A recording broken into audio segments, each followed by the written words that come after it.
हमारा अपमान हो गया प्रभु, सामान्य मनुष्यों ने हमारा अपमान कर दिया।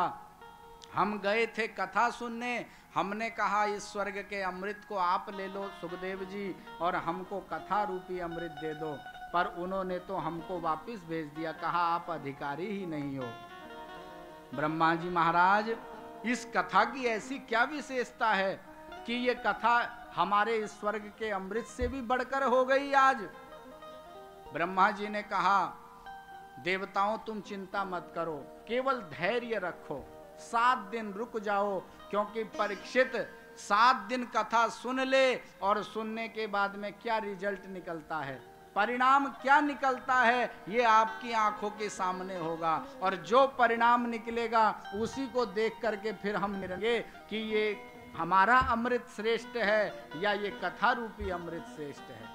ब्रह्मा जी महाराज आज सब देवताओं को साथ में लेकर के देख रहे हैं स्वर्ग से। 1 दिन की कथा हुई, 2 दिन की, 3 दिन की, 4 दिन, 5 दिन, 6 दिन, 7 दिन बीत गए, कथा पूर्ण हो गई। जैसे ही कथा पूर्ण हो गई, कथा पूर्ण होते ही परीक्षित जी के लिए विमान गया है आज वैकुंठ से भगवान के, और परीक्षित जी कह रहे हैं कि सिद्धोस्मि अनुगृहीतोस्मि भवतः करुणात्मना। सुखदेव जी ने परीक्षित को कहा कि हे परीक्षित, तुम मरिष्यति पशु बुद्धि मिमाम जही, तुम मरोगे 7वें दिन तक्षक के डसने से, इस पशु बुद्धि का तुम त्याग कर दो। जब परीक्षित को कहा सुखदेव जी ने, 7वें दिन जब कथा पूर्ण हो गई तो परीक्षित कहते हैं, प्रभु ये आप क्या कह रहे हैं कि मैं मरूंगा? प्रभु मैं अब जीना ही नहीं चाहता, क्योंकि ये जीवन जब तक ही मेरे को अपना जीने में आनंद आ रहा था, जब तक आपके मुख से मैं कथा का पान कर रहा था। प्रभु अब तो कथा ही पूर्ण हो गई है और उस कथा को सुन करके सिद्धोस्मि अनुगृहीतोस्मि, मैं सिद्ध हो गया हूं प्रभु, आपका अनुग्रह मुझे प्राप्त हुआ है, इसलिए अब मैं इस शरीर को रख करके क्या करूंगा? अब मैं तो आपके धाम में पधार करके वहीं आपके चरणों की सेवा में लगना चाहता हूं। अब जब सब ब्रह्मा इत्यादि देवताओं ने स्वर्ग से देखा, ऋषि मुनियों ने देखा, तो विस्मयम परमम ययुः, सबको बड़ा आश्चर्य हुआ। अरे ये कथा की महिमा कि साक्षात विमान आज परीक्षित को लेके जा रहा है ऊपर, स्वर्ग लोक को पार करता हुआ, परमेष्ठी ब्रह्म लोक को पार करता हुआ आज वह विमान पहुंचा है भगवान के वैकुंठ धाम। क्योंकि पृथ्वी के बाद स्वर्ग है और स्वर्ग के बाद ब्रह्म लोक है और ब्रह्म लोक के बाद में भगवान सच्चिदानंद का लोक है। आज वहां परीक्षित जी महाराज जब पहुंचे तो सब लोगों को आश्चर्य हो गया। फिर ब्रह्मा जी महाराज ने क्या किया कि समस्त शास्त्रों को, वेद पुराणों को एक तरफ रखा और भागवत जी को एक तरफ रखा। अब जब रखा कहाँ के तराजू में? बोले स्वर्ग के तराजू में। तोलयत साधनान्यजः लघुन्यन्यानि जातानि गौरवेण इदम महत्। जितने भी शास्त्र पुराण वेद थे वो सब के सब हल्के पड़ गए और भागवत जी का पलड़ा भारी हो गया, झुक गया भागवत जी का पलड़ा। ब्रह्मा जी भी नमस्कार करने लग गए, धन्य हो भागवत की महिमा, ऐसी भागवत की कथा कि जो जीव को मुक्त करने वाली है। आज ब्रह्मा जी महाराज भी नतमस्तक हो गए हैं उस भागवत जी के आगे। अब सौनक जी महाराज दोबारा सूत जी से प्रश्न कर दिए, बोले प्रभु एक बात और बताओ, ये आप कहते हो कि 7 दिन की कथा परीक्षित ने सुनी सुखदेव जी से, ये 7 दिन की कथा का क्या चक्कर है प्रभु? ये कथा 9 दिन की क्यों नहीं होती, 10 दिन की क्यों नहीं होती, 7 ही दिन की क्यों होती है? और ये कहाँ से ये प्रचलन चला? सबसे पहले किसने किसको ये कथा सुनाई? अब इस शंका का निवारण करने के लिए सूत जी फिर कथा सुनाना प्रारंभ कर रहे हैं। सूत जी कहते हैं कि एकदा ही विशालायाम चत्वार ऋषयो मलाः सत्संगार्थं समायाता ददृशुस्तत्र नारदम्। सूत जी कहते हैं कि हे शौनक जी, एक समय की बात है, बड़े ध्यान दे करके सुनिए। बद्री विशाल बद्रीनाथ भगवान जहां हैं, वहां पर सनक सनंदन सनातन सनत कुमार चारों भैया क्या कर रहे थे? बोले सत्संगार्थम। बताओ, ये जो सनकादि ऋषि हैं ये भगवान के प्रथम अवतार हैं, और भगवान के प्रथम अवतार को भी सत्संग की जरूरत पड़ती है। और हम जैसा सामान्य तुच्छ जीव कहे अरे क्या धरा है कथा सुनने में, सत्संग में कुछ नहीं पड़ा। बताओ, सनकादि ऋषि भी आज बद्रिकाश्रम में जाकर के सत्संग के लिए जा रहे हैं। सत्संगार्थम समाययुः। किस लिए गए थे बद्रिकाश्रम में? बोले सत्संग के लिए गए थे। चारों भैया बैठे हुए हैं, भगवान का भजन कर रहे हैं। अचानक क्या देखते हैं कि सामने से देवर्षि नारद जी आ रहे हैं। पर हर बार तो नारद जी महाराज नारायण नारायण कहते हुए आते थे, गान करते हुए। आज नारद जी महाराज बड़े चिंता में हैं, बड़ी टेंशन में हैं, शांत चित्त हैं और मुंह लटका हुआ है। अब जब सनकादि ऋषि ने देखा कि नारद जी तो बड़े वैरागी संत हैं, ये तो गृहस्थ थोड़ी, ऐसा तो मुंह लटका हुआ किसी गृहस्थ का होता है जिसको कोई चिंता हो, घर में ये लाना है वो लाना है। इनको क्या चिंता हो गई अचानक? सनकादि ऋषि गए नारद जी के पास में और जा करके कहा कि हे नारद जी महाराज प्रणाम, कथम ब्रह्मन दीन मुख कुतश्चिंता तुरो भवान। हे ब्रह्मन, आपके मुख में चिंता का क्या कारण? आप तो संत हैं और संत और भगवंत में कोई अंतर नहीं होता। ये तो संसारी जीवों के चिंता ताप को हरण करने के लिए इनका जन्म होता है, और आप स्वयं चिंता में हैं प्रभु। नारद जी ने कहा नहीं नहीं, मेरी जो ये चिंता है ये मेरी व्यक्तिगत कोई चिंता नहीं है, क्योंकि संत जब जब चिंतित हुए हैं वो समाज के लिए हुए हैं। आज नारद जी महाराज जो है वो अपनी व्यथा बता रहे हैं। नारद जी कहते हैं कि हे सनकादि ऋषियों, मैं पृथ्वी पर गया, इसलिए गया कि मैंने सोचा हमारे बालकृष्ण प्रभु सच्चिदानंद ने इस भारतवर्ष की भूमि पर अनेक लीलाएं की। चलो चल करके देखें कि लोग कितने धर्म में रत हैं, कितने सत्कर्म लोग कर रहे हैं। नारद जी महाराज कहते हैं अहम तो पृथ्वीम यातो ज्ञात्वा सर्वोत्तमामिति। मैं पृथ्वी पर गया। कहां कहां गया? बोले पुष्करंच प्रयागंच काशीम गोदावरीम तथा। मैं सबसे पहले गया पुष्कर। अच्छा, सबसे पहले पुष्कर क्यों गए भैया? बनारस चले जाते तो संत लोग कहते हैं जो पुष्कर है ना, ये तीर्थों का गुरु है, इसलिए सबसे पहले कहा पुष्करम। पुष्कर कोई सामान्य तीर्थ नहीं है, पुष्कर को तीर्थों का गुरु कहा गया और प्रयाग को तीर्थों का राजा कहा गया। तो राजा से बड़े गुरु होते हैं, इसलिए सबसे पहले कहा पुष्करंच, फिर कहा प्रयागंच, दूसरा नाम लिया प्रयाग का।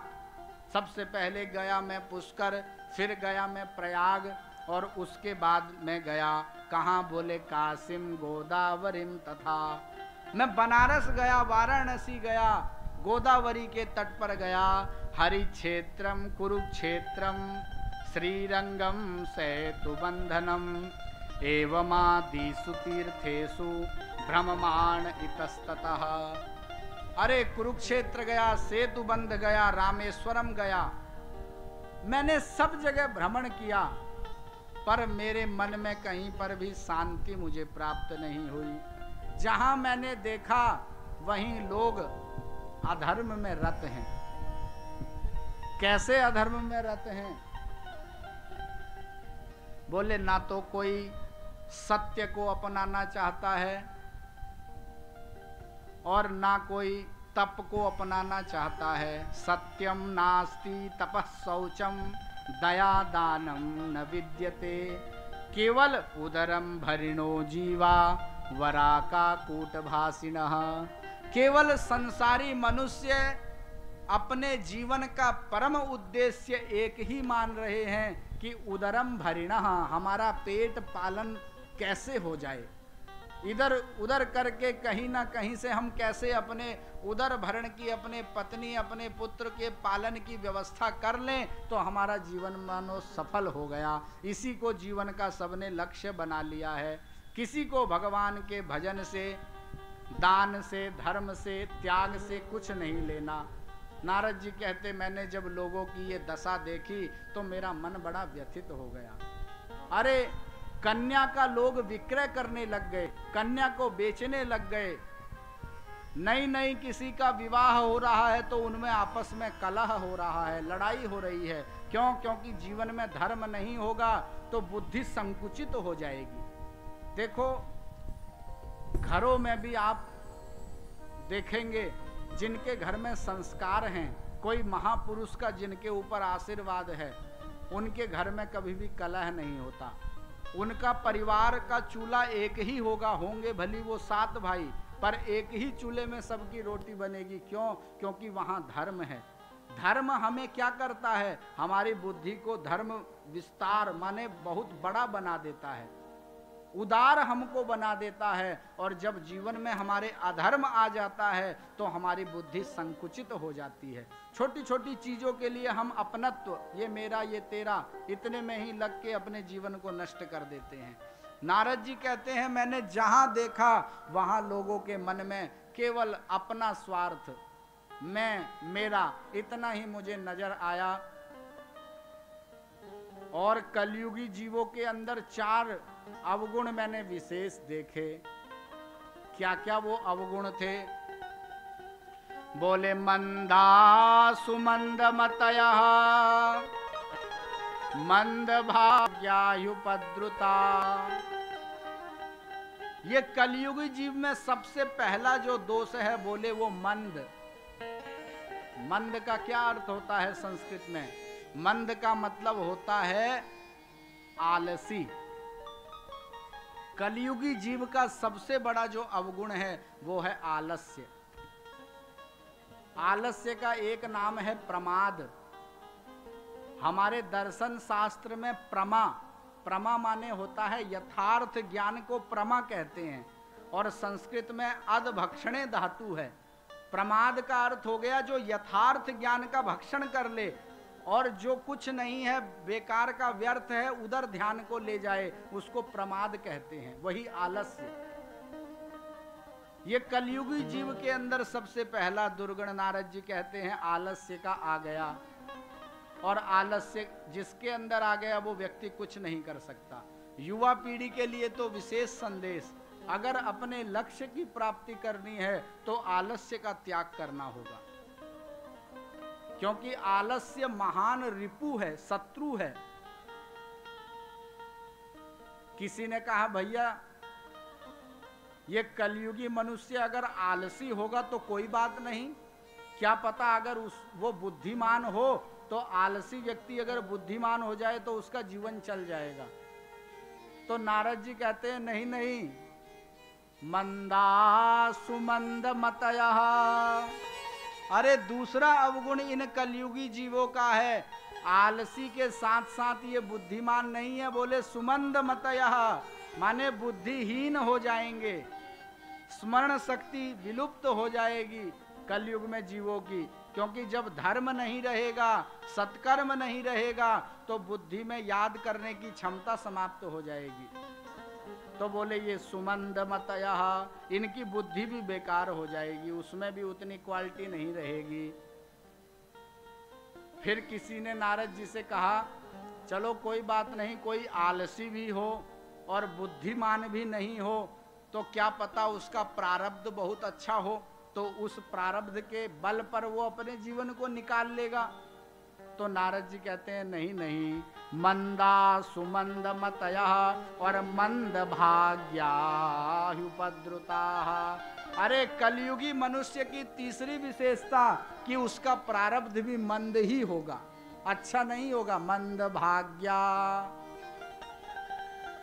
चलो कोई बात नहीं भैया, कोई आलसी भी हो जाए, बुद्धिहीन भी हो जाए, प्रारब्ध का मारा हुआ भी हो जाए, पर अगर वो शांति से बैठा रहे, किसी को मतलब उत्तेजना से ना बोले, प्रेम से सबसे बात करे, शांत चित्त रहे, तो बोले उसका जीवन प्रेम से निकल जाएगा, उसको किसी प्रकार की परेशानी नहीं आएगी। तो नारद जी कहते हैं नहीं नहीं, ये भी विशेषता नहीं है कलयुगी प्राणी में। जो कलयुगी प्राणी है उसके जीवन में तो उपद्रुता, वो तो बड़ा उपद्रवी होगा, ना तो उसके जीवन में भगवान का भजन होगा, उसके जीवन में तो आलस्य होगा, बुद्धिहीनता होगी और प्रारब्ध उसका खराब होगा और उपद्रवी होगा, क्लेश करने वाला। कुछ नहीं हो रहा, सब अच्छा चल रहा है, उसके बाद में भी पता लगा राग और द्वेष का चिंतन करेंगे। जहां बुद्धि को नहीं लगाना, जरूरत ही नहीं है, बोले वहां का चिंतन करेंगे। इस जीव की यह सबसे बड़ी कमजोरी है कि जहां हमको नहीं सोचना वहां भी हम सोचते हैं। ब्रह्मा बन करके हम हर व्यक्ति का आकलन करना चाहते हैं। हमारा शास्त्र कहता है कि मनुष्य अगर अपने जीवन को सुधारना चाहता है तो हर क्षण अपने आप को पहचानने की कोशिश करे। प्रत्यहम प्रत्यवेक्षेत नरश्चरितमात्मनः किम नु मे पशुभुस्तुल्यम किम सत्पुरुषैरिति। मनुष्य हर क्षण ये मन में विचार करे कि क्या मेरा जीवन पशु तुल्य तो नहीं बीत रहा, या मैं सत्पुरुष के जैसा आचरण कर रहा हूं। बोले जब ही उसके जीवन में विवेक ऐसा आएगा तो जीवन की सार्थकता प्राप्त होगी। पर कलयुगी मनुष्य की विशेषता, अपना आकलन तो छोड़ो, अपने को तो वो ब्रह्मा माना हुआ बैठा है, आकलन हम दूसरों का करते हैं कि वो ऐसा है, वो वैसा है, वो ये कहता है, वो कहता है। इसी में दूसरे के निरीक्षण में ही हमारा जीवन बीत जाता है। बोले इसलिए जो कलयुगी मनुष्य है उसका चौथा अवगुण कि वो उपद्रवी हो जाएगा और उपद्रवी होकर के वो अपने जीवन को नष्ट कर देगा। नारद जी कहते हैं सनकादि ऋषियों, मैं तो पृथ्वी पर गया, जा करके मैंने देखा तो हर मनुष्य में मुझे ये चारों कमियां नजर आई, कहीं पर धर्म नहीं नजर आया। तो चलो मैंने सोचा अरे लगता है अभी एक जगह पृथ्वी पर बची है। कौन सी जगह? बोले वही वृंदावन धाम जहां हमारे सच्चिदानंद प्रभु ने अपनी लीला की थी। क्या पता वहां चल करके मुझे शांति मिले। कौन कौन वृंदावन चलना चाहेंगे? अच्छा 2-4 लोग ही बस। तो हम लोग भी बड़े प्रेम और भाव के साथ नारद जी महाराज के साथ उसी दिव्य पावन कल्लोल निनाद करते हुए यमुना जी महारानी के किनारे, जहां वृंदावन का पवित्र धाम श्री बांके बिहारी मई यात्रा के द्वारा चलेंगे नारद जी के साथ में। अरे मन चल वृंदावन धाम, अरे मन चल वृंदावन धाम, रटेंगे राधा जी को नाम, मिलेंगे कुंज बिहारी ओढ़ के कांवर कारी। मिलेंगे कुंज बिहारी ओढ़ के कांवर कारी। अरे मन चल वृंदावन धाम,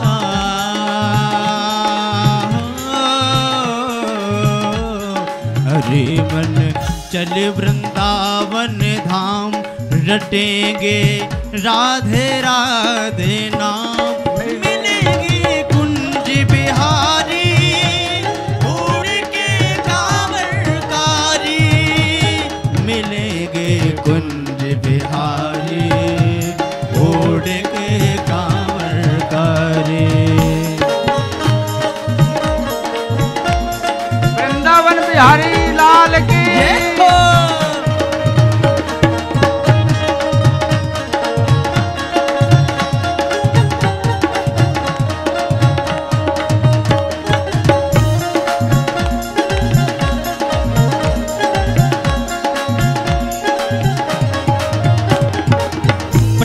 होते ही स्त्री यमुना में नहाएंगे नहाएंगे। प्रात होते ही श्री यमुना में नहाएंगे नहाएंगे। परिक्रमा दे जीवन सफल बनाएंगे। हो परिक्रमा दे जीवन सफल बनाएंगे। तेरे होंगे पूरन काम, तेरे होंगे पूरन काम।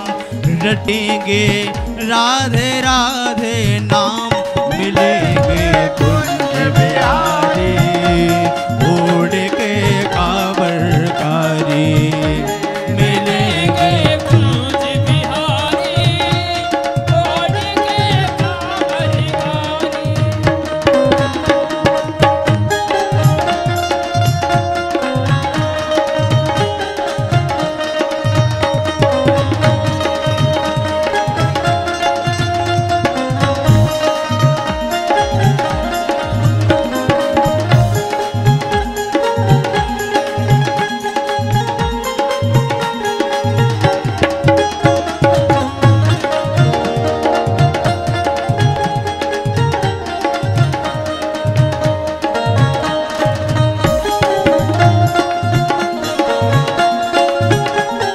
बोले वृंदावन धाम की।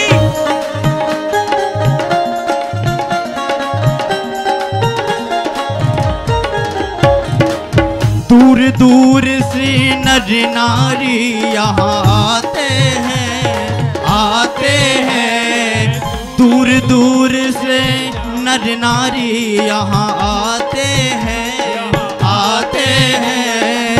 दर्शन करके जीवन सफल बनाते हैं। ओ दर्शन करके जीवन सफल बनाते हैं। क्यों भटके खामाखा, क्यों भटके खामाखा। रटेंगे राधे राधे नाम। मिलेंगे कुंज बिहारी ओढ़ के कांवरकारी। ओ मिलेंगे कुंज बिहारी ओढ़ के कांवरकारी।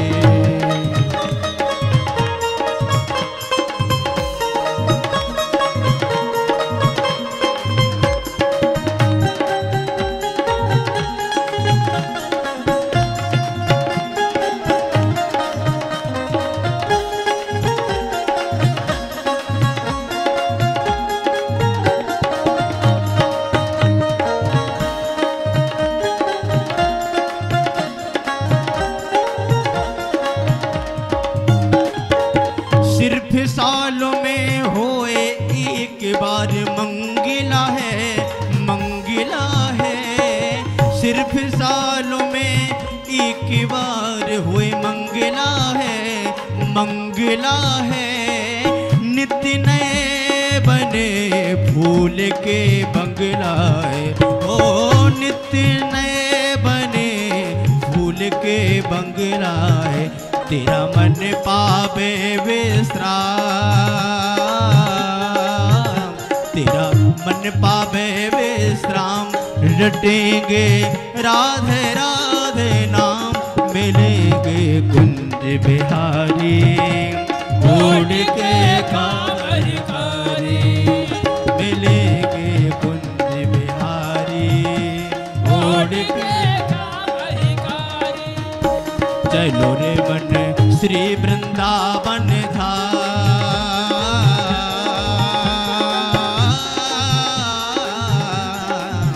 मन श्री वृंदावन धाम। रटेंगे राधे राधे नाम।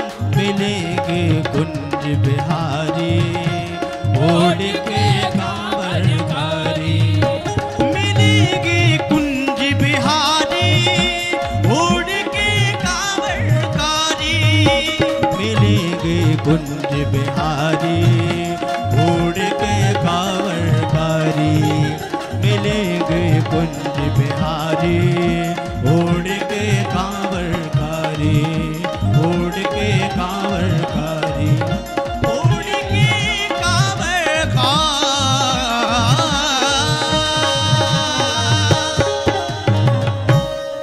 बोल कृष्ण कन्हैया लाल की जय श्री वृंदावन धाम की जय हो। जय जय श्री राधे।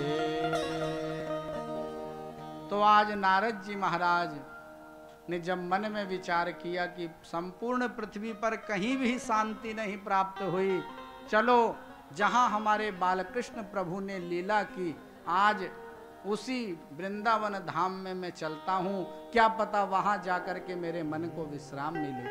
और आज नारद जी महाराज पहुंचे हैं वृंदावन। एवं पश्यन् कलेर्दोषान् पर्यटन् नवनी महिम यामुनं तटमापन्नो यत्र लीला हरेरभू।